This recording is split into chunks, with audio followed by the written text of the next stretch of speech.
Yes. Hi, everyone.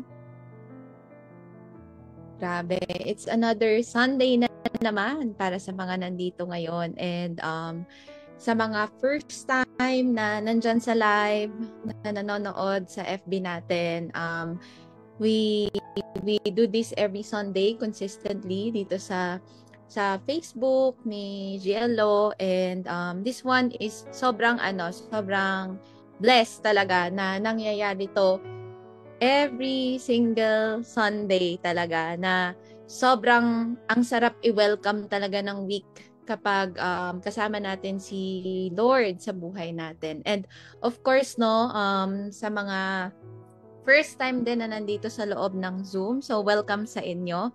So we usually start this session ng spiritual gathering natin through sharing ng mga grateful moments, or yung kumbaga kung ano yung mga blessings na na-receive mo. Kasi 'di ba, sobrang sarap niyan i-share, and sobrang grabe, kailangan mo talaga yan i-share lalo na 'di ba, maraming mga tao talaga na sobrang gusto rin nila na nakakarinig ng mga ganyang testimony natin. So, of course, since itong week na to ay sobrang dami talaga, 'di ba?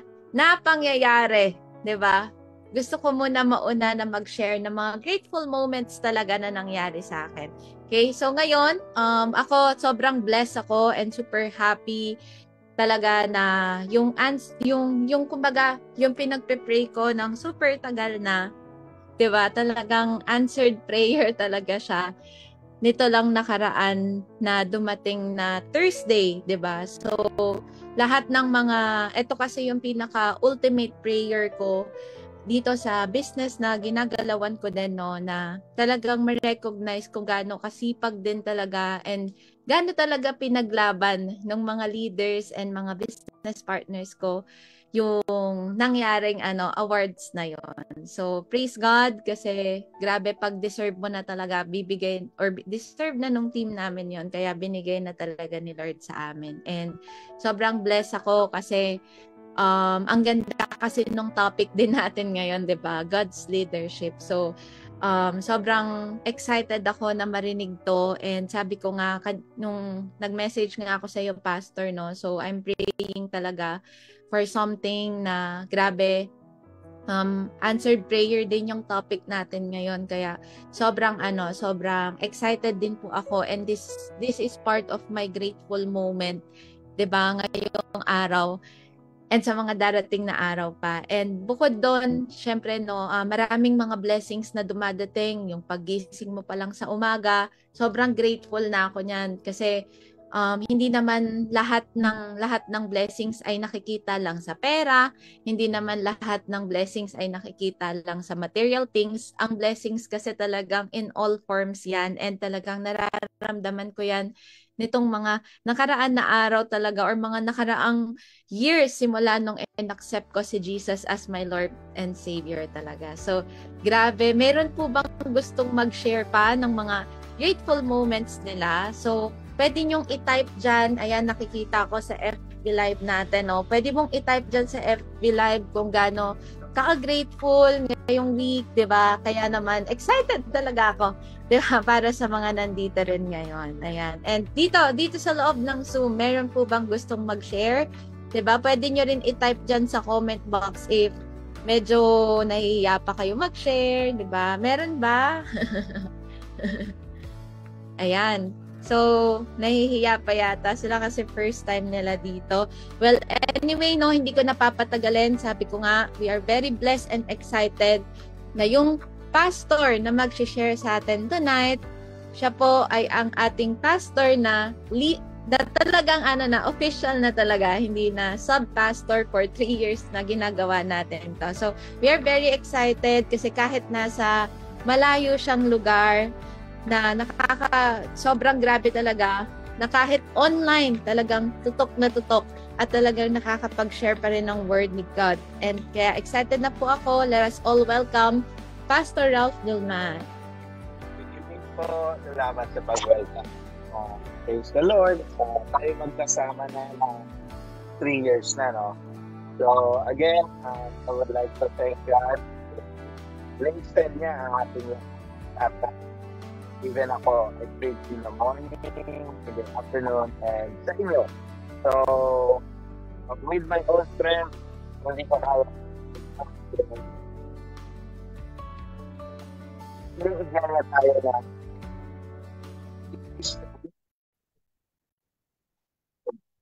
pag galing sa lakas kasi hindi kaya, pero galing loob, we are being refreshed by God, lalo na as I share the Word of God. So let us pray as I start. Mag-pray tayo. Panginoon, salamat po for gathering us once more to listen to you, to learn about your Word, and to be nurtured, to be trained by you, to be equipped by your Holy Spirit. Lord, enlighten us through your Word na amin itong may sa puso, may sa buhay, by the help of the Holy Spirit. Salamat po for Lawrence, for Geraldine, for leading this spiritual gathering. And for those who are here sa Zoom, salamat sa mga first time at salamat din sa bawat isa na weekly sumusubaybay para matuto sa salita ng Diyos. Lord, help us tonight. In Jesus' name, Amen. Okay, nabanggit ni Geraldine na since tinanggap ko si Jesus, ang daming nangyayari sa buhay niya na nakita niya na si Jesus ang gumagalaw sa buhay niya. So today, ganon din ang ating pag-uusapan. God's leadership. Pag sinabing God's leadership, let's talk about, and I will give you an introductory reflection para kayo ay mag-isip-isip na rin. When the Lord is leading your life, anong kaibahan? When God is leading your life, anong kaibahan?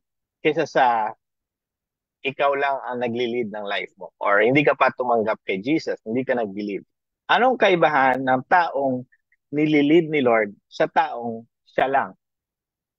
Kesera-sera. Whatever will be, will be. Kung ano lang trip niya, yun ang gagawin niya. Kesa sa tao, led by the Holy Spirit. Anong kaibahan sa tingin niya? You can answer. You can also chat if you want. Pero kung medyo napapareflect pa kayo, kasi medyo baka na-overwhelm kayo or nanibago kayo na may ganito, don't worry. We will learn together. Hindi lang po kayo ang magle-learn. Ako mismo, I am learning sa ating lesson every Sunday. Okay, so Christmas is about God's leadership. And we will find out ano ang nangyayari sa tao na si Lord ang nagdadala ng kanyang buhay. Si Lord ang nagpa-prompt sa every decision. Si Lord ang pinanggagalingan ng kalakasan para mag-move forward sa buhay. Anong nangyayari pa? Ano pang mga maaaring mangyari sa mga taong may Panginoon na sa kanyang buhay? Okay, yun yung mga i-reflect nyo. Now, let's go na sa ating verse. So, ang galing, no? Sa genealogy na chapter 1, nakatatlong lessons ako. Tatlong sermon. Chapter 1 pa lang yun. Ito, chapter 2 na. So, next week, meron pa akong lesson na gospel about the birth of Jesus, pero si Luke naman ang nagsulat, which is another perspective yon. Tonight, si Matthew muna. So ano bang pakay ni Matthew nung nagsulat siya nito? Sige, basahin natin. After Jesus was born in Bethlehem in Judea, during the time of King Herod, Magi from the east came to Jerusalem. Okay, pag sinabing Magi, sa ibang version, wise men, nag-visit sa Jerusalem, galing sila sa east. Pag sinabing galing sa east, sabihin na natin doon sa mga bandang Babylon or basta mga doong papunta na mga kingdoms ito. Pag sinabing Magi, ito yung pinanggagalingan ng word na magic. Magic. Now, nung hindi pa sila naging believers of God at believers of the Messiah who is to be born, nung hindi pa sila sold out kay God, itong mga Magi, they are practicing astrology, studying of the stars, they are practicing magic, but hindi siya maganda. Kasi ang magic, ang gamit nila mga demonic powers, demonic chanting, at demonic na mga sumpa or spells, yung mga ano pa yan sa babaylan, mga ganon. Sa Philippines, babaylan tawag. So, sa kanila, yung mga magi, nung na-transform sila ng gospel, kasi alam mo, naging influential din naman ang mga Israelites nung na-exile sila sa Babylon. Yung mga tao doon, even yung mga astrologers doon, yung mga uh, spiritista na demonic, na-convert yun. Instead na mag-aral sila ng stars para maniwala sa zodiac signs, sa mga Cancer, Leo, Virgo, later gano'n na, di ba? Sila nag-study na ng stars para hintayin ang kapanganakan ni Jesus Christ, which is the King of the Jews. Ganon na yung kanilang hobby. Hindi na yung studying the stars for spiritual or demonic chanting, hindi na yon. Bali, naging believers sila ng Messiah. Ayun ang konteksto. Kaya hindi sila Israelites, pero bakit pumunta sa Jerusalem? Anong reason? Makikita nyo sa verse 2, anong reason nila? Sabi nila, where is the one who has been born? King of the Jews. Alam namin, pinanganak na siya.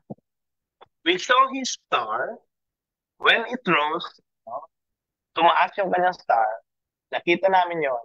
We have come to worship Him. So it took time.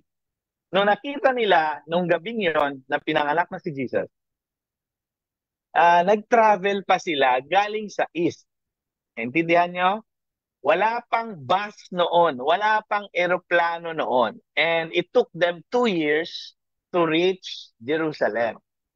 So, kinokorek ko na ngayon ang nakasanayan yung picture of nativity na kung saan si Jesus andon, si Mary, si Joseph, baby si Jesus. That was in the Gospel of Luke. Yun ang focus ni Luke. The night when Jesus was born, si Luke ang naglista noon. Si Matthew, iba yung nilista niyang story. Sundan niyo ako. Ang kanyang nilistang story, after 2 years, dumating ang mga wise men, ang mga magi. So, hindi na siya baby. Hold on. Hindi na siya baby, wala na siya sa manger, sa stable. Nasa bahay na siya. Mababasa natin yan dyan. So, sa verse 3, we have come to worship Him, sabi nila. Yun lang pakay namin. Pumunta kami, ang layo-layo, nag-travel kami for 2 years, para lang makita at sumamba kay Jesus Christ sa Messiah nyo. Which is actually, for them, Messiah na rin nila. Savior din nila ito. Kasi talagang, ang mahal-mahal ng ginastos nila, no? Nag-travel sila ng 2 years. Pag nag-travel ng 2 years ang Magi, for sure, gumastos sila ng napakalaking halaga. Geraldine, palagi ka nagta-traveling. Pag nag-travel ka, ilang oras, mahal yung ticket. Tama. Sila, 2 years. So, gaano kamahal ang ticket nila? Sobrang mahal. Because when they traveled for 2 years, nag-hire yan sila ng guard na mga magbabantay sa kanila kasi dala-dala nila yung treasure na gift nila kay Jesus. Kung wala silang bantay, maraming tulisan sa disyerto. Hindi to. Mali yung paniniwala na 3 hari ito. Mali. Sinabi lang dito, Magi from the east. Walang sinabing 3. Ang sinabing 3, yung 3 regalo. Hindi porket 3 lang ang regalo, 3 lang yung naglakad. Alam nyo, hindi practical yun. Kung may dala-dala kayong treasure at 3 lang kayo, madali kayong ma-hold up. So, kung nag-travel sila, marami. May soldiers, may servants, may mga shepherds na magdadala ng kanilang mga pagkain kasi naglalakad yung baka, naglalakad yung tupa, yun yung kakainin nila for 2 years papunta at 2 years pabalik. So, kailangan nila ng kusinero, soldiers, So, gano'n caravan ang tawag dito, caravan. Maraming Magi ang nag-travel. Hindi lang 3 kings na naka-camel. Usually, yun yung napipicture out natin. No? Which is, hindi siya accurate. So, verse 3. Nung nalaman ni King Herod na meron palang hari pinanganak sa kanyang kingdom, so anong mafe-feel niya?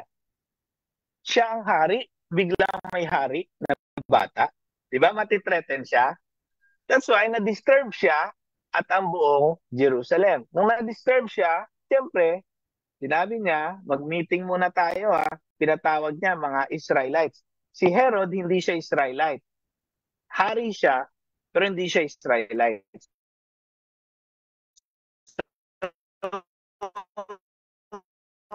Tinawag niya yung mga experts. Sabi niya, ano bang nakasabi tungkol sa Messiah, sa tagapagligtas ninyo? Oh, saan ba siya ipapanganak? Anong sagot ng mga priest? In Bethlehem, sa region ng Judea. For this is what the prophet has written.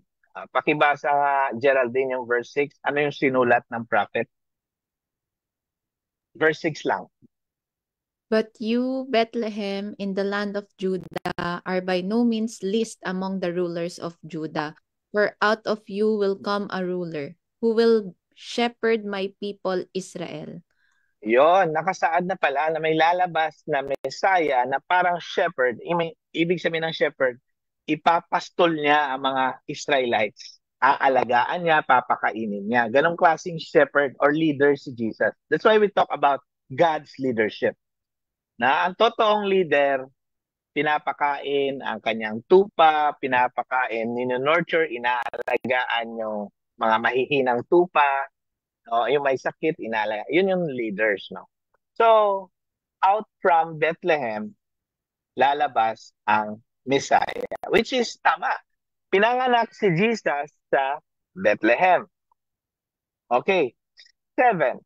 After niya makipag-meeting sa priest at sa teachers of the law, mga experts sa Bible, sa Old Testament Bible, dito sa 7, miniting naman ni Herod ang mga bisitang Magi. Secret meeting. Bakit? May plano siyang masama. Ito yun. Ito yung masamang plano niya. Pero hindi siya nagpapahalata. Kasi na-threaten siya na merong isang ruler or hari na binisita na hindi niya alam bakit may bakit may hari sa kingdom ko? Hindi ko alam yun ah. Nalaman niya lang nung dumating itong mga magi. So sabi niya, mag-meeting nga tayo, secret lang. Nag-meeting siya, tinanong niya, kailan ba talaga nagpakita ang star? At sinabi din naman ng mga magi ang exact time kung kailan nila nakita ang star. And that was 2 years ago. 2 years ago. Malalaman nyo bakit 2 years ago. So, he sent them to Bethlehem and said, sige, go and search carefully for that child na sinasabi niyong hari, Messiah. As soon as you find him, report to me, sabihin niyo sa akin, so that ako rin, I may go and worship him. Yun lang sinabi niya. Gusto niya rin mag-worship, pero sa totoo lang, may plano siyang iba. Gusto niyang patayin ang kanyang rival. Rival ito eh. Naging rival yung si Jesus Christ sa kanya. Kasi hamak mo, pinanganak yung hari ng mga Hudyo. Hindi pwede yun. Ako yung hari. Biglang merong Messiah, merong hari. So verse 9. Verse 9, they had heard the king instruction kung anong sinabi ng king, and they went on their way, and the star they had seen when it rose, nung nagpakita ulit sa harap nila, went ahead, ang star nag-went ahead, gumagalaw ang star of them until it stopped over the place where the child was. So, sa tingin nyo, star talaga to, na nag-move, tapos biglang nag-stop sa kung saan ang bahay. At tingnan nyo it stopped over the place where the child was.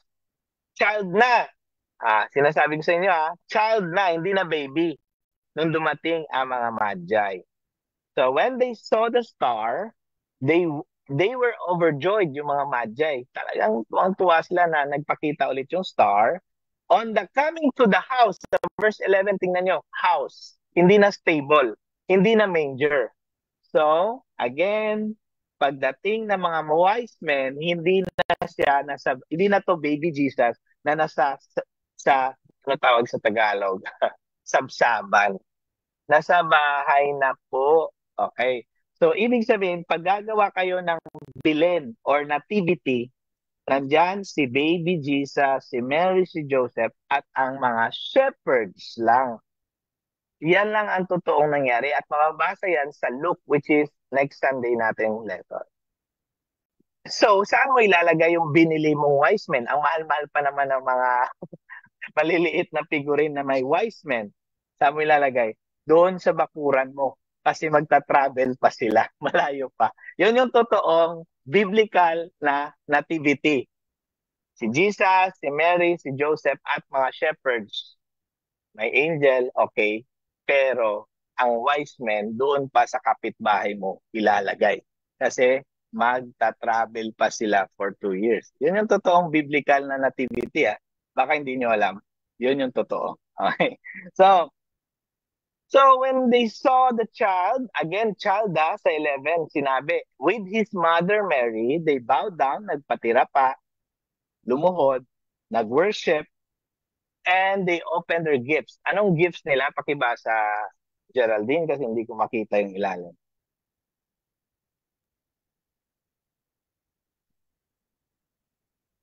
They opened their gifts. They opened their treasure and presented him with gifts of gold, frankincense, and ano po the pastor? Frankincense and myrrh. And having been warned in a dream not to go back to Herod, they returned to their country by other route. Hindi na sila bumalik kay Herod. Nag-warning si Jesus or si God na huwag kayong bumalik doon, may plano si Herod, papatayin niya yung bata. Nagsinungaling lang siya sa inyo na sabihin sa kanya kasi mag-worship din siya. Hindi totoo yun. So, may warning. We will learn something from here sa mga font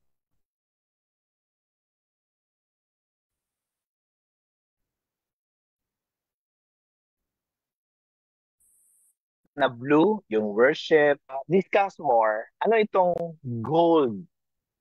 Sabi ko sa inyo, pag nagregalo ang isang tao ng treasure or magregalo yung grupo ng tao sa king, hindi sila magdadala yung nakikita nyo sa Christmas card na maliit na gift. No. When they bring gold, it's one chest of gold. Malaking box ng gold. Kaya hindi pwedeng tatlo lang sila. Kasi merong mga tulisan sa daan. Okay? And also, gold symbolizes that Jesus is the King of Kings. Hari sa lahat ng hari. And frankincense, yung incenso, represents Jesus as the highest priest. Yung pinakataas-taas ng priest. At yung myrrh, ito yung nilalagay sa patay na tao para hindi magbaho, hindi sila nag-iimbalsamo sa Israel. Nilalagyan lang ng myrrh or spices, pampabango, para hindi babaho agad yung katawan. So, irarap nila ng ng cloth. So, ugasan mo na yung katawan, lalagyan ng myrrh at irarap ng cloth. So, this represents Jesus will be the Savior of the world. He will offer His life on the cross. This represents yung myrrh. And ang myrrh, gano'ng karami ito? Ang myrrh, ang usual na myrrh para sa isang bangkay is 50 kilos. Imagine niyo 50 kilos, parang isang sakong bigas na 50 kilos. So, ganun karami ang myrrh na ibibigay mo sa taong reregaluhan mo. Sa konteksto natin ngayon, parang ganito yung Geraldine. Bibigyan ka ng regalo, gold, incenso, at St. Peter plant. Bagay ba yun? Grabe, no?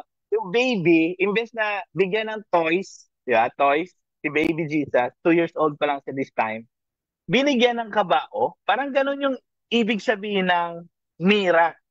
Para ito sa patay Parang hindi bagay, di ba? Pero again, tanggap ito ni Mary, kasi alam niya, sinabihan na siya ng angel na ang anak mo sa tiyan mo, galing sa Holy Spirit yan, magiging Savior of the world.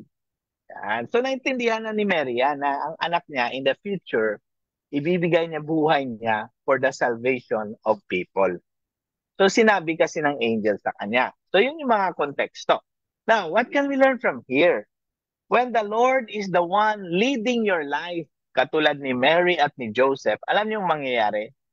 Katulad ng mga magi na ito. Ang hirap-hirap mag-travel. 2 years sila after nakarating kay Jesus. Pero hindi lang sila pagod. Masaya pa sila na nakita nila si Jesus at masaya silang nag-offer ng treasure nila kay Jesus. Grabe, no? Nag-travel ng dala-dala yung napakabigat na treasure para magsamba, mag-worship kay Jesus. So what can we learn from here? When God leads our life, He will lead you, first truth, ito yon. He will lead you so that you can worship Him. Yun ang ibig sabihin ng pagiging Kristiyano. Kaya ka maniniwala kay Jesus para hahayaan mong siyang mag-lead ng buhay mo kasi mas magaling siya mag-lead. Parang tupa. Kailangan ng tupa ng shepherd. Diba kanina, binasa ni Geraldine, He will be a shepherd to His people. Ganon din naman si Lord. When you allow God or the Lord Jesus Christ to lead your life, He will lead your life so that you will worship Him. Yun yung primary. Hindi yung, Lord, gusto kong maniwala sa iyo, ha? Magiging Kristiyano na ako para maging mayaman ako. Hindi yun. The Lord will lead your life so that you will worship Him with what you have, with all your being, with all your heart. Hindi lang ito, Lord, gusto ko maging Christian para gaya nila, yayaman din ako. Wrong. Wrong. Yes, yayaman ka, pwede. Bibigyan ka ng trabaho at negosyo, pwede. Pero ang gusto niya, the Lord will lead your life so that with your work, with your business, with your relationship, with your family, with whatever you have, with your talent, you will worship Him. Yun ang punto. Kaya ka ililid ni Lord para magsamba sa Kanya. Hindi yung, magiging Kristiyano ako para yayaman din ako katulad nila. Useless yun. Useless ang kayamanan mo if you're not worshiping God. Sabi ni Lord, worship God with your wealth.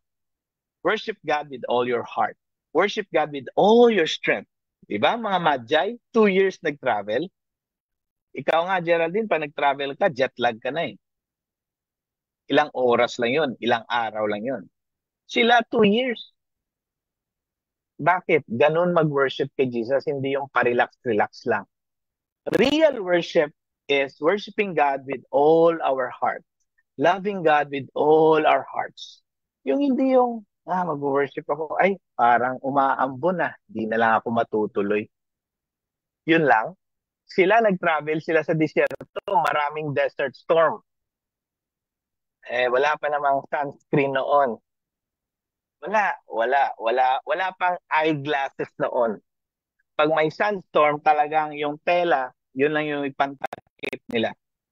But they traveled that far just to worship God. Yan ang totoong worship. Kaya may sinabi yung isang theologian or sinabi niya, meron tayong quote about worship ito. Sabi ni Rick Warren ata. Okay, si Rick Warren. Sabi niya, makinig, work becomes worship. Ang trabaho mo nagiging worship when you dedicate it to God. And you perform with an awareness of His presence.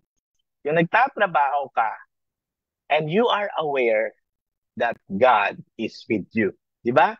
Jesus, Emmanuel, God with us. So ganon. When you are working, sana aware ka that you are doing it, you are dedicating it to God. Lord, nagtatrabaho ko para sa glory mo. Nagtatrabaho ko para mabigyan ka ng kapurihan.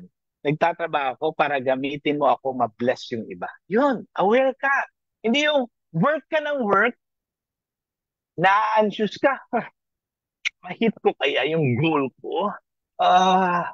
Paano to? Yung gastusin ko, sayang. Hindi na ako magsisimba. Trabaho ko na lang, pati Sunday. Sayang. No, sana mas aware ka that you are working to give God the glory. You're working and the Lord is with you. Hindi yung nagtatrabaho ka na sobrang na-anxious ka na, anxiety ka na sa babayarin. Paano na lang itong babayarin ko? Parang kahit magkayod ako from Monday to Sunday pala, kapos pa rin.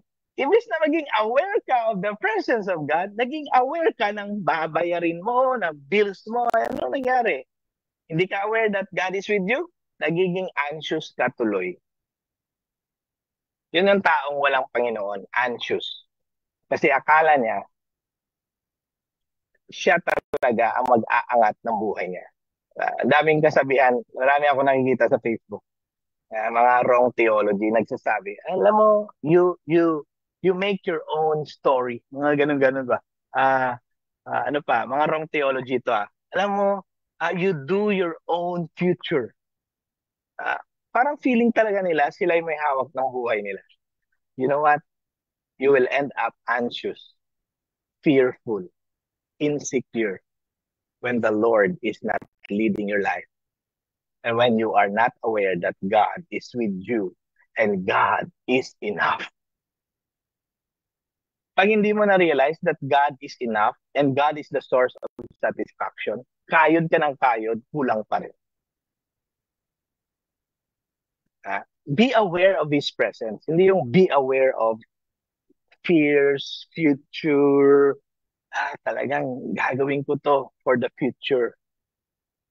Oo, gawin mo. Pero sana aware ka that God is with you and He will help you, no? Hindi yung sariling sikap. Okay? Number 2. So, worship. Yung number 1 truth, worship. The Lord is leading your life so you can worship Him. Next, what can we learn? Number 2, God leads us with wonders. Wonders. Pag sinabing wonders, miracles. Hindi ba yon miracle na yung star, nakita nyo yung star, nauuna sa mga magi, tapos sila sumusunod sa star? Di ba miracle yon? Di ba? Miracle yon. Kasi wala namang star na nag-move eh. Kunwari ito yung star. Nag-move. Galing dito, ito yung mga magi, sumusunod. Yung star nag-move. Sa science, sinong hindi natutulog sa science subject dito? Ang star, hindi nag-move. Pero yun, nag-move. Eh di, miracle yun. Yeah? And the Lord used that star to lead the magi. And sa buhay natin, ganun din si Lord. He will lead you para sa makita mo siya at masamba mo siya. God will lead you using a star. But to you, hindi siguro star ang gagamitin, Lord. The Lord can use the Word of God. He will use His Word to lead you. Pwede yun. Instead na star, Bible ang gagamitin niya para ma-lead ang buhay mo. Pwede rin, He will use a person to lead your life. I-disciple ka ng isang tao. So instead na star ang magli-lead sa'yo, He will use a person. He will use a mentor. He will use a pastor. He will use the Bible. He will use a sermon na through that sermon, tatanggap ka pala kay Jesus. He will use your circumstances. He will use your problems. He will even use your success para ma-realize mo na naging successful ka is because God is leading you to worship Him. Back to truth number 1, worship. Kaya ka ililid ng wonders and miracles para bumalik ka sa Kanya at magsamba. So ganun kaganda ang buhay ng Kristiyano. Ang taong nililid ni God, maraming wonders. Ang taong nililid ni God, maraming miracles. Kesa sa taong sariling sikap, maraming frustrations, maraming insecurities, maraming comparison. Ay siya meron, ako wala. You know what? If you are in the Lord, hindi ka naiinggit. You're so satisfied with the Lord pa lang. Bonus na yan, yung mga kung ano-anong meron ka ngayon. Pero ang nagbibigay talaga ng satisfaction sa iyo, si Jesus Christ. Subukan mo. Subukan mong maniwala sa Kanya tonight. Baka hindi ka pa naniwala. Okay? Sa mga wise men, sa mga magi, God used the star. Sa'yo, kapatid, ano kayang nilid ni Lord sa'yo? Anong ginamit ni Lord para i-lead ka niya pabalik sa Kanya? So, i-reflect niya na. Anong ginamit ni Lord? It could be a tao, it could be a verse, it could be a song, it could be your problem, it could be your success. And that made you realize that you have to go back to God and worship God. Okay, so what can we learn from here? Wonders, number one, worship. Number two, wonders. Ano tong wonders? Ito yung mga miracles. Sinabi ng isang tao na hindi ko isang verse na sinabi sa Ephesians 3:20. Sabi dito na ni Apostle Pablo, now all glory to God. All glory to God. Lahat ng papuri, kalwalhatian sa Kanya. Kasi He is able, through His mighty power at work within your life, to accomplish infinitely more than we might ask or think. The Lord will accomplish infinitely more than, infinitely, hindi mo mabilang, hindi mo ma-picture out, hindi mo matansya, hindi mo ma-measure. Ang gagawin niya kasi it will be more than your imagination, more than what you planned last January 2024. Ang nangyari sa'yo this year, God exceeded your plan. Because why? According to the verse, if you're a son of God, a daughter of Jesus Christ, a son or a daughter of God, He will do infinitely more than what you imagine, what you ask Him, what you think. It will always be more than your imagination, more than your expectation, more than your preparations and planning. Lahat ng plinano mo noong January, in-exceed ni Lord yun for sure. If i-evaluate mo ang buhay mo this year, si Geraldine, naka 2 thumbs up pa. Yun ang taong nililid ni Lord. Ang dami ng miracles and wonders nangyayari sa buhay niya na masasabi niya, hindi ito kagagawa ng tao. Si Lawrence, marami rin yan sinishare sa akin ng mga miracles sa buhay niya. Sabi niya, bago nasira yung kotse niya, may dumating na pera. Para doon pala yun. Wonder, di ba? Ganda yung... Sige nga, ano yung PPT translation yan? Sige nga, pakibasa. Never doubt God's mighty power to work in you and accomplish all this. He will achieve infinitely. Sino mag-achieve daw? Si God. He will achieve infinitely more than your greatest request, your most unbelievable dream, and exceed your wildest imagination. Ang ganda, di ba? Ganon si Lord. Ang laki-laki ng hiningi mo, mas malaki pa yung binigay. Grabe. Parang kung kailan na-meet po si Ma'am Sheila, gusto ko lang naman ng asawa. Binigyan pa ako ng maganda na, may takot pa sa Diyos, talented pa. Ma'am Sheila, if you are watching, naka-record dito. Okay. Sometimes you just ask for a partner in life, but the Lord exceeded your expectation. Isang sample pa lang yan. Si Ma'am Sheila pa lang yan. Ganon din sa mga anak ko. Humingi lang naman ako, Geraldine, ng mga gusto ko magkaanak. May babae, may lalaki. Normal, walang problema, walang special needs. Yun lang yung hiningi ko sa Lord. Ang binigay ni Lord, ay nako, maganda, mga gwapo, mababait, matatalino. Siyempre, makulit din. Pero masaya. Boring naman kung hindi makulit yung anak mo, di ba? Minsan, you plan things out, but the Lord will exceed your plan. Trust Him. Okay? Sabi ko nga, gusto mo bang i-lead ka rin ni Lord? Then, believe in Jesus Christ. Okay? Number 3, this is the last. If the Lord is leading your life, He will lead you with warnings. May warning talaga. Hindi pwedeng wala. Ay, wag yan. Wag mong gawin yan. Ay, dito ka. Mali yung direction mo. Di ba? Sinabihan ni Herod, balik kayo sa akin para mag-worship din ako sa hari na sinasabi niyo. Sabi ni God, sa dream, nung natulog na yung Magi, sabi niya, huwag kayong bumalik kay Herod. Nanloloko lang yun. Papatayin niya si Jesus, pati kayo. Baka sabihin niya, yung loyalty niyo kay Jesus, padala-dala pa kayo ng regalo. Huwag na kayong bumalik doon. Doon kayo dumaan sa iba pang Kunwari, kung uuwi man ang mga Magi sa Las Piñas galing Quezon City, instead na mag-i-EDSA sila, dumaan sila ng Manila. Winarningan sila ni Lord sa dream. Now, sa inyo, sa buhay nyo, every time na may warning si God, Saan niya pinapadaan? Itong mga wise men, pinadaan sa panaginip. Sa inyo, sometimes when God warns me, syempre, sa book yan, sa Bible yan. Ito yung primary panggagaling ng source of warning. Also, the Lord warns me using other people's experience. Oh, na may nangyari sa isang tao, hindi ko na gagawin kasi nakita ko eh. Warning na yon na pag kumain pala ako ng kumain ng humba at di ako uminom ng na yon. Huwag ko nang gawin yung nangyari sa iba. Gets nyo? Sometimes God will use your circumstances, other people, your family, the Bible. He will use this.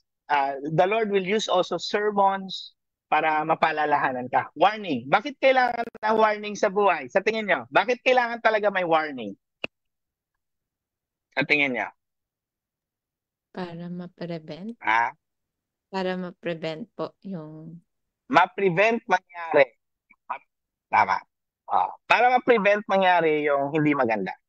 Which is good, di ba? Prevention is better than cure, di ba? Huwag na nating sabihin na, i-try ko lang, baka hindi mangyari sa akin to. Hindi. Alam mo nang may warning eh, huwag mo nang gawin. And yung signal light ko today nasira. Kahapon, umulan na malakas, na short circuit, nasira. So, walang signal, walang warning, di ba? So, papunta ako ng Pulupandan, from Bacolod to Pulupandan, talagang nagpipray ako, Lord, sana hindi ako mabangga ng ibang sasakyan kasi wala akong signal light. So, pinaayos ko bago ako bumalik ng Bacolod. So, naayos naman. Di ba? Warning, signal. Signals, warning, signs. Kailangan natin yon. And most importantly, from the Word of God,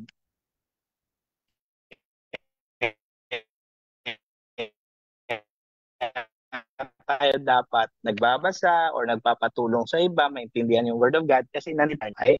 Bakit kailangan ng paalala sa ating buhay? Bakit? Sinabi ng isang passage, wait lang, nasobran ako ng sa 1 Corinthians ba yun? Okay.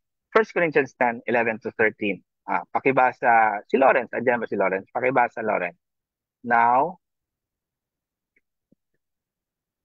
yung Parang... 1 Now Corinthians. all these things happened to them as examples, and they were written for our admonition, upon whom the ends of the ages have come. Therefore, let him who thinks he stands take heed lest he fall. No temptation has overtaken you except such as is common to man. But God is faithful, who will not allow you to be tempted beyond what you are able, but with the temptation will also make the way of escape, that you may be able to bear it. Okay. Kung may temptation, bibigyan ka ng way out ni Lord. Kasi usually, ang temptation, madadala ka ng temptasyon kung hindi ka lalabas. Kailangan mong lumabas sa sitwasyon. Lumabas ka talaga. Hindi pwedeng, kunwari, sabi ng nanay mo, hindi pwedeng kumain ng ice candy kasi hindi pa tayo nag-lunch. Okay. So, nandun ka, binuksan mo yung rep. Tingin ka ng tingin sa ice candy, sa freezer. Ang lamig pa naman ng freezer. Hindi ka pwedeng ganon. Kailangan mo isara yung rep at umalis. Matitempt ka kung nagsistay ka dyan. Ganon din sa mga temptations sa life natin. Kailangan mong umalis. Kailangan mong lumabas. Kasi kung palagi kang nakatingin sa temptasyon, talagang mafufall ka. Diba? Let him who thinks he stands, take heed. Mag-take heed, magbantay. Baka ma-fall ka. Diba? Mahulog ka sa kasalanan. Kasi minsan kung kumpiyansa ka sa binasa ni Lawrence, kung iniisip mo, hindi, kaya ko to lagpasan. Hindi ako matitempt dito. Alam mo namang matitempt ka eh. Kumari, nag-decide ka na hindi ka na iinom.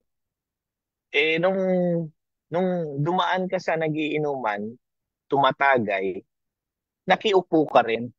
Ano sa tingin mo? Siyempre, iikot yung tagay. Ikaw na naman. Paano ka makakaiwas ng temptation? Umupo ka rin. Umalis ka. Umuwi ka sa bahay mo. Sabihin mo, okay na, pre. hindi na ako iinom kasi New Year's resolution ko. Sige, pasensya na. So, aalis ka. Hindi pwedeng, sige lang, okay, sige, upo lang ako, pre. Okay lang, pre. Dito lang ako upo. Hindi, matitempt ka. Umalis ka. That's why, sabi din sa Bible, merong escape, merong exit door. Gamitin mo yon. And usually, sino ang door? Si Jesus. Diba? I am the gate, I am the door, sabi ni Jesus. Siya rin yung escape natin. Okay? So, sa life ng mga Israelites, dito mababasa natin. Sa Genesis 31, sinabihan ni God si Laban. Ang pangalan niya si Laban. The Syrian. Sabi niya sa panaginip kay Laban, be careful that you speak to Jacob neither good nor bad. Huwag kang padalos-dalos sa salita mo kay Jacob. Nag-warning si God kay Laban na huwag kang padalos-dalos sa salita mo kay Jacob. Winarningan niya si Laban. Kaya si Laban sa Genesis 31, pumunta kay Jacob.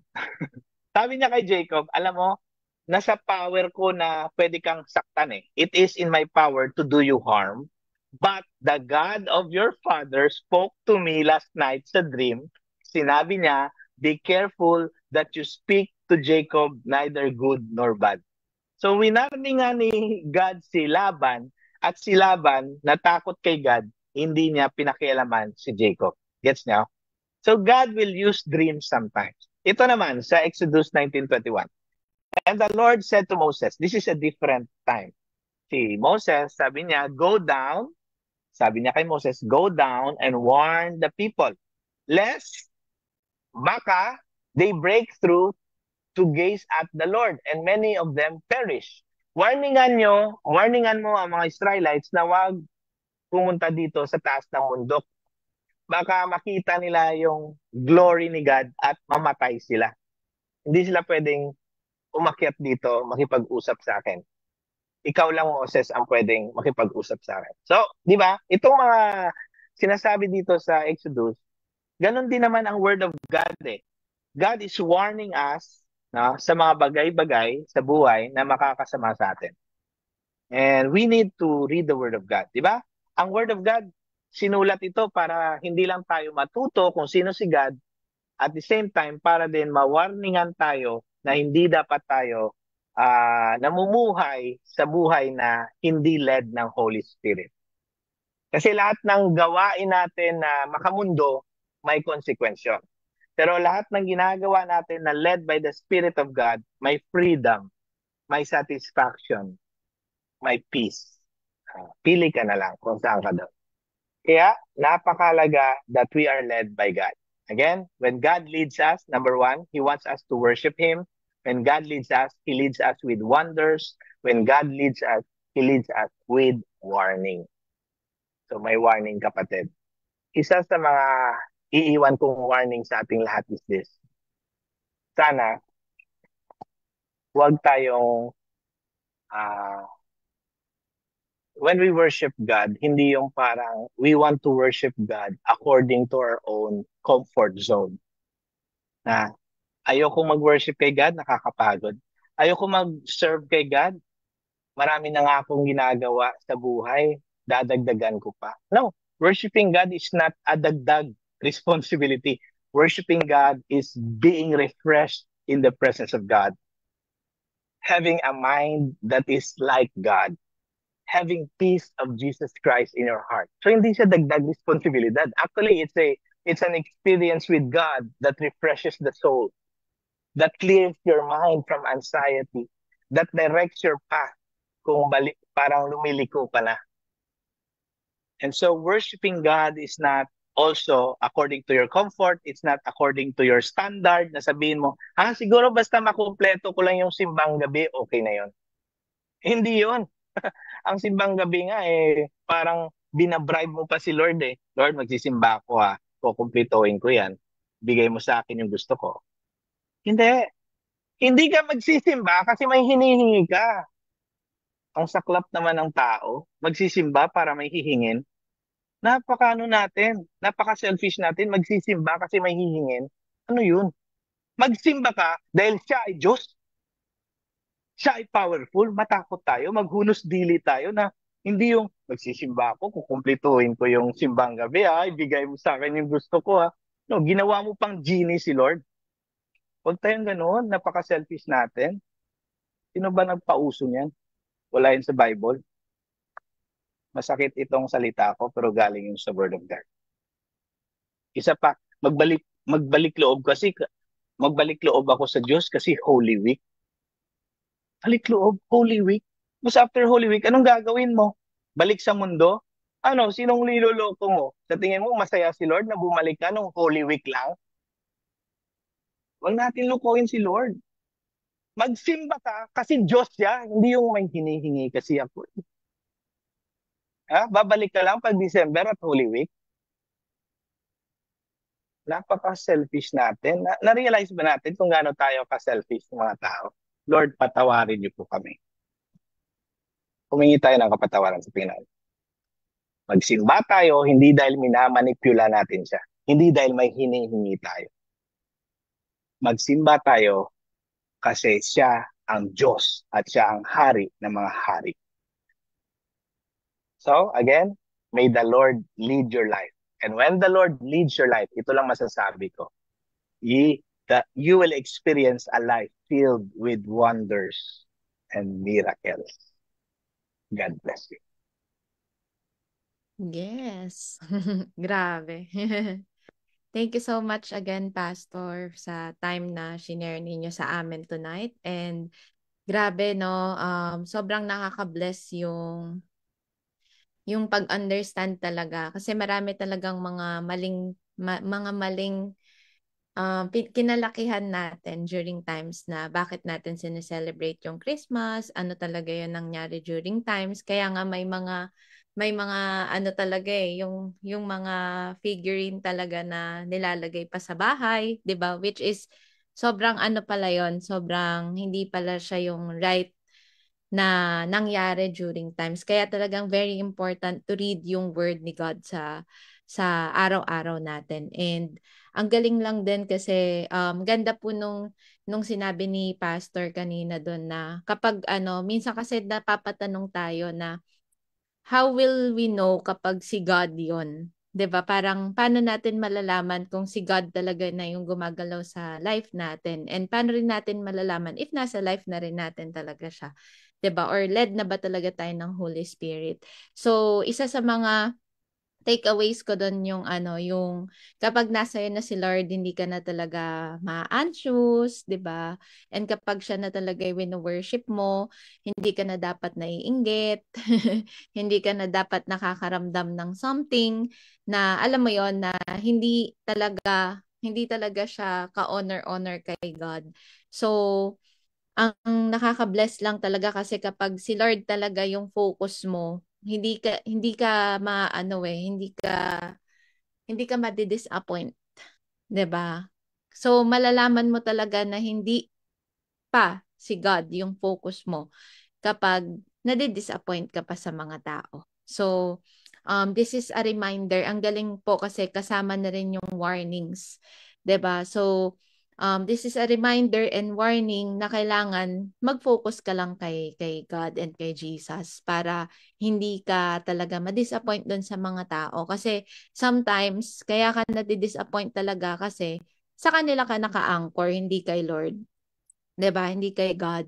So, ang galing pastor kasi syempre marami tayong mga situations talaga, 'di ba? Hindi naman perfect porket inaccept mo si Jesus as your Lord and Savior. Perfect na agad 'yan. Mas marami ka talagang pagdadaanan kasi ite-test talaga. 'Di ba? Yung heart mo, if led ka na ba talaga ng Holy Spirit and kay Jesus ka na, 'di ba? And ang ganda rin po nung sa Corinthians na meron talagang exit door bago ka ma-tempt, 'di ba? Kaya nga ang galing po kasi sometimes ikaw din kasi tinetest mo pa yung sarili mo at tinetest mo pa si God. Na alam mo yon talagang sabi mo na nga hindi mo nagagawin to tapos talagang nag-stay ka pa dun sa specific place na talagang temptation is nandun din, 'di ba? So, ang galing lang din po. And um yan, sobrang nakaka-bless talaga na reminder yung may warning si God bago mangyari yung specific. Parang yung ano rin po, yung actually ang ganda rin po nung sinabi nyo kanina, Pas, no, na parang kailan mo nalaman, 'di ba, na nagli-lead na si Lord sa buhay mo, or kailan mo, kumbaga ako kasi nung time na inaccept ko siya 2 years ago, nung time na yon, parang ang isa sa naging reason kung bakit is problem. Kumbaga, yun yung naging reason para makilala ko siya, 'di ba? And para hanapin ko talaga siya sa buhay ko. So, ang ginamit talaga ni Lord para i-lead ako sa kanya is napakalaking bayarin. So, yun yung ginamit niya sa akin nun. Tapos, nag-update ako sa iyo, Pas, no, isang araw nung nakaraan lang po noon, na sabi ko, grabe yung grace ni God sa buhay ko. Ginamit niya yung time na yon para makilala ko siya. Pero ngayon, overpouring yung blessing to the point na hindi mo na kailangan kumbaga parang nagugulat ako na bigla na lang siyang dumadating. Yung kumbaga yung mga dating hirap na hirap, tama rin po yun, no? Yung hirap na hirap kang kunin, yun talaga kasi ikaw yung gumagalaw, ikaw yung gumagawa, ikaw, kumbaga ine-effort mo, 'di ba? Nagtatrabaho yun. Ang ganda rin ng example mo, Pas. Nagtatrabaho ka para makuha yun. Pero kapag si Lord na yung hinayaan mong gumalaw, grabe, sobrang peaceful. Hindi alam mo yon, hindi mo kailangan na talagang todo effort kasi si God na eh. Siya na yung magbibigay talaga sa iyo. So sobrang grabe talaga, 'di ba? So sobrang blessed, Pas, no, na grabe yung mga ganitong tinatawag natin na small group na gathering natin sa spiritual gathering. Tapos I believe may mga nanonood din diyan sa live, 'di ba? And nabe-bless ako talaga na i-share talaga kung ano yung nangyayari din ngayon. So, yun lang. Meron pa po bang gustong mag-share ng takeaways niya? Ayan, sige po, GL. Ayan, grabe no. Sobrang ganda. Ako naman ang nag-lead sa akin kay Lord is yung mismong family ko, no? Or basically my circumstances. Is yung sumakabilang bahay kong ama. No, pero sobrang nakaka-bless lang din kasi habang binabattle ko yon at habang pinapaayos sa akin ni Lord yon, is madami rin ako na-lead sa kanya, no, na by my testimony and sharing yung nagawa niya at naitutulong niya sa akin is kaya tayo dumami na rin, no? Kaya I'm so very blessed dun sa part na yon. And tama, no? Ang galing na it's a really good reminder. Laging may laging may exit, no? Laging may pino-provide si Lord, a way out. Kumbaga, hindi ka totally na nakasandal sa pader na literal na wala ka na mapupuntahan. So, sobrang gandang reminder din, no? And, ang galing, parang ito lang din yung tinanong ko kay Pas nung isang araw, no? It's always a lordship issue, no? So, isa yan sa mga laging battle natin every day kasi we're not perfect. That's why we need the Lord. That's why we have this relationship with Jesus because the Lord demands obedience. Na tama eh. Ano mo yun? Hindi pwedeng sabihin mo na every time, thank you Lord, I love you Lord, pero hindi mo naman siya sinusunod sa lahat ng bagay. No, hindi pwedeng pinipili mo lang yung susundin mo eh. 'Di ba? Hindi siya yung one time susunod ka, no? Parang sinabi ni Pas kanina. Oo, gusto mo rin mag I love you Jesus, gusto mo rin mag thank you Lord dahil successful yung mga leaders, successful, alam mo 'yon, may breakthrough sila, grabe yung blessings, no? Hindi eh. Hindi siya one time na susunod ka tapos magbabago na yung buhay mo. No? Hindi siya ganon. So, nagbabago yung buhay natin kasi unti-unti habang nakikilala natin siya, 'di ba? Habang yung mga parts ng buhay natin ay na-expose sa ganito. This is the truth eh. No, it's really offending, but it's the truth. 'Di ba? Na habang mo binabasa mo yung word niya, habang sinishare ni Pastor Ralph yung word niya, no, na makikita mo ano ba yung mga hindi tugma sa buhay mo? Ano yung mga hindi nagma-match, 'di ba? So dapat lagi kang ganun na every time na may itinuturo, 'di ba? Lagi mong isa-self-assess yung sarili mo eh. 'Di ba? Before pointing your finger sa iba na, ay si ano to eh. Ay, oo nga, ganyan na ganyan si ano eh. Hindi. No, it's you first. Ikaw muna, assess mo muna yung sarili mo, oo nga, no? 'Di ba? Parang yan yung sinasabi natin, if Jesus is not Lord of all, then He's not Lord at all. 'Di ba? Ibig sabihin, may mga decisions pa tayong kailangan gawin na pipiliin nating siyang maging Lord, no? Na siya yung susundin natin. Hindi yung gusto natin, hindi yung paraan natin, hindi yung direction natin. 'Di ba? Na may mga I remember nga may kinausap ako this week din na sabi niya, I know hindi pa siya openly accepted naman siya sa society pero hindi pa sa ano natin sa Christian world. Sabi ko, hindi siya magiging accepted. Hindi sa hindi pa, hindi talaga. So, sabi nga 'di ba, do not conform to the patterns of this world. 'Di ba? Romans 12:2. Galing na ang galing eh, no? Na kapag sinabi nating lordship, it also begins in the heart. It's a heart decision. It doesn't begin with just mental agreement, 'di ba? Hindi lang 'yan mindset lang ba, mindset, 'di ba? Na mentally you believe, no? Na maaaring you're a follower, you accepted Jesus, pero lordship is a decision that you make from the heart, no? Na hindi napilitan ka lang kasi ultimately dahil kinilala mo na si Jesus at sinuko mo yung buhay mo sa kanya, nakilala mo siyang Diyos. 'Di ba? Na hindi pwedeng parang sinabi ni Paz kanina, no, na Diyos ka lang paglinggo, no? Panglinggo lang, pang Holy Week ka lang, pang simbang gabi ka lang. Hindi, 'di ba? No?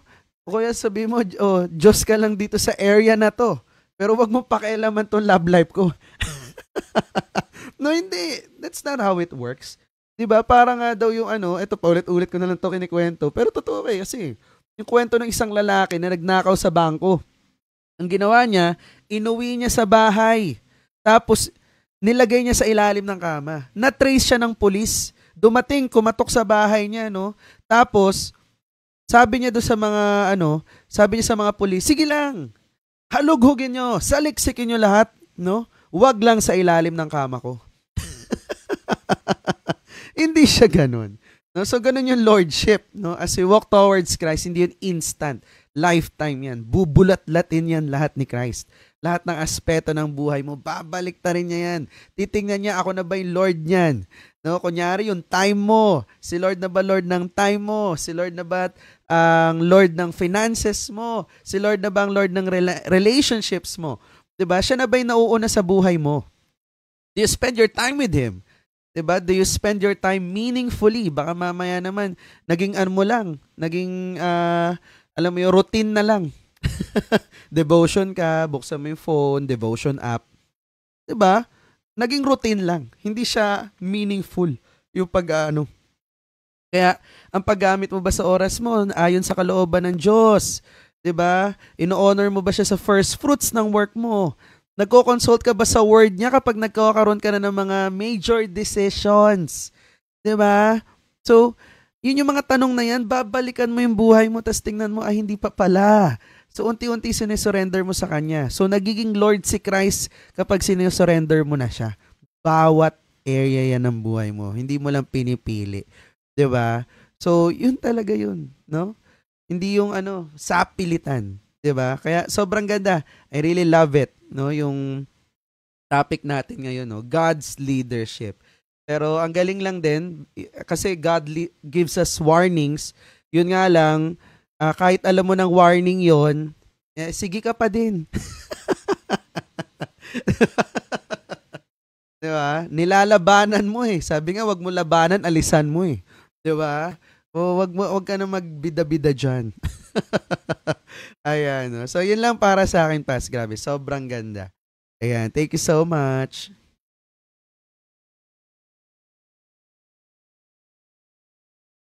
Yes, ayan, mukhang may gustong mag-share. Pumasok pa Hello sa po. loob.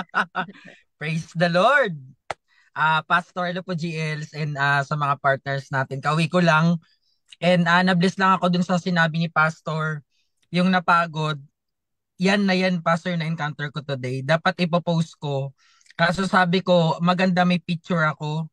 Kaya ang pinost ko, gumawa ko ng caption, Pastor, Sinend ko sa laundry ng Pearl. Kasi baka malimutan ko. Sabi ko, ah, walang kapaguran kung para sa kanyang kapurihan. Kasi pastor, today grabe yung pagod, grabe yung ministry today. It's because anniversary po ng church today. So 17th year anniversary, and nakaka-bless lang talaga yung grace and yung faithfulness ni Lord. And sabi ko, ito yung pinakamasarap na ultimate na grabe yung joy ng kapaguran. And tama ka, pastor, na hindi mo na makikita yung pagod, yung katawan mo, talagang ganon. Kasi alam mong ginagawa mo to para sa Panginoon. And at the end of the day, your labor of the Lord is not in vain. Talagang yung crown na bibigay sa ng Panginoon doon sa langit na bayan, yun yung pinaka-ultimate na hindi mananakaw, hindi maluluma, hindi aanayin, di ba? Kung ano man, kasi yun talaga. At doon naman talaga tayo dinesign ni Lord. Eh napakalaking bagay, pastor, nung nag-share ako sa'yo, talagang there's breakthrough and victory after that. Maraming salamat, pastor. Pero I just want to share yung part, pastor, na yung kapag kasi tinatopic talaga, GLs, yung born of Jesus Christ, dalawa lang talaga yung nakikita ko diyan. Number one, yung gift, ultimate gift na binigay sa atin ng Panginoon, which is si Jesus Christ, no? Yun yung regalong enough na para sa akin. Talaga, pastor, darating ka talaga sa Christian life mo na enough na si Lord. Yung ganong bagay. Enough na talaga siya. May mga part lang na nasa-shake, pero at the end of the day, the Holy Spirit works. The Holy Spirit always reminded you na you have Christ. You are enough. Parang Christ, period. Yun na yun, pastor. And pangalawa, yung hope. Nung pinadala si Jesus, nagkaroon ng pag-asa dahil sa kanya. Eh, kaya nakaka-bless, pastor, itong born of Jesus Christ, yun lagi dalawang nakikita kong part. Yung regalo ng Panginoon na never niyang pinagdamot, na makita talaga natin yung love talaga ng Panginoon at saka yung pag-asa na binigay niya sa atin, na kahit na talaga hindi tayo deserve sa ganong part, pero mahal talaga tayo ng Panginoon. Kapag pinili ka talaga ng Panginoon, ikaw talaga. Kaya nakaka-bless, pastor. And also, pastor, gusto ko din i-share yung sinabi nyo kanina, yung nagtanong ka na ba't may warning. Ako, pastor, sinagot ko sa sarili para hindi ka magkasala. Para hindi ka magkasala, yun talaga, no, hindi ka talaga ma-fall into sin. Kung bakit talaga may mga paalala talaga sa iyo si Lord. And ako, pastor, yung kung paano nire-reveal ni Lord, ako, pastor, kung gusto ko sa part ko talaga, kapag hinanap ko yung truth, yung sagot, wala akong ibang pwedeng hanapin kundi I need to go back to the Bible, the truth. Andun, yun talaga yung pinaka-foundation. Yun talaga yung pinaka-perfect talaga na pwede mong hanapin kapag naliligaw ka, which is yung katotohanan. And at the end of the day, it's all about God's perfect plan. Hindi yung perfect will ni Lord, hindi yung dumarating sa part ng buhay natin, permissible na lang natin nakikita natin, na nadidisappoint tayo. Pero at the end of the day, it's all about God's perfect will talaga sa buhay natin. Kaya sabi ko nga, pastor, kung bakit ka naliligaw sa buhay, kasi you are not anchor. Baka di ka na nagbabasa ng Bible, di ka na nagka-quiet time, hindi ka na nagdidig sa word, di ba? Kung ba't naliligaw ka, tas maninisi ka, ba't ganito nararamdaman ko, ganyan, ganyan. So, naliligaw. Kaya, pastor, thank you for your sharing. God bless po and praise the Lord. Yes. Idagdag Yeah. ako doon sa sinabi ni J. Mark. Excuse me. Christ is enough. Naisip niyo yun? Bakit tapat si Lord? Naisip niyo ba yun? Bakit sobrang umaapaw pa nga, exceeding our expectation? Ito yon. Christ is enough. It's because kung hindi siya enough sa atin, sa tingin nyo, magiging enough ba yung bagay, tao, negosyo, pera mo? Magiging satisfying pa ba yun? Hindi, actually, hindi yun. Kung hindi enough si God sa'yo, anong magsasatisfy sa buhay mo? Eh, lahat ng to hindi rin enough eh. Yung kahit marami ka pang pera, marami kang babae, sa sinabi ni Lauren, mga kapitbahay ka na, hindi lahat enough to. Kung sa tingin mo si Jesus hindi enough, may problema ka. Kasi kung hindi siya enough, lalong hindi enough ang pambababae, ang drugs, ang pera, ang pamilya, ang asawa mo, lahat yun, hindi enough yun. Walang makakapuno sa atin. Si Christ lang, He is enough. Thank you sa sharing na yan. When you realize Christ is enough, doon ka nagiging satisfied, wala kang comparison sa iba. Ay, si J. Mark, maganda ng kotse, red. Wala kang ganong feeling. Masaya ka lang na may kotse siya. Masaya ka lang na may ganito na siya. Masaya ka para sa kanya. Pero wala ka ng comparison, wala kang competition.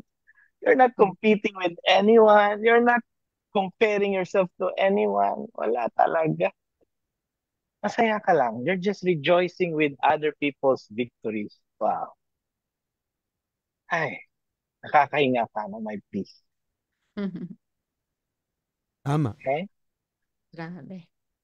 So yun. Thank you so much sa mga nag-share, and thank you so much din po sa time mo again, Pastor, na ma-share yung word ni God tonight with us. Every Sunday talaga sobrang sabi yung learnings natin sa word ni God, and nakaka-bless lang talaga na magsama-sama tayo dito. But before we end, picture muna tayo, Pastor, no, para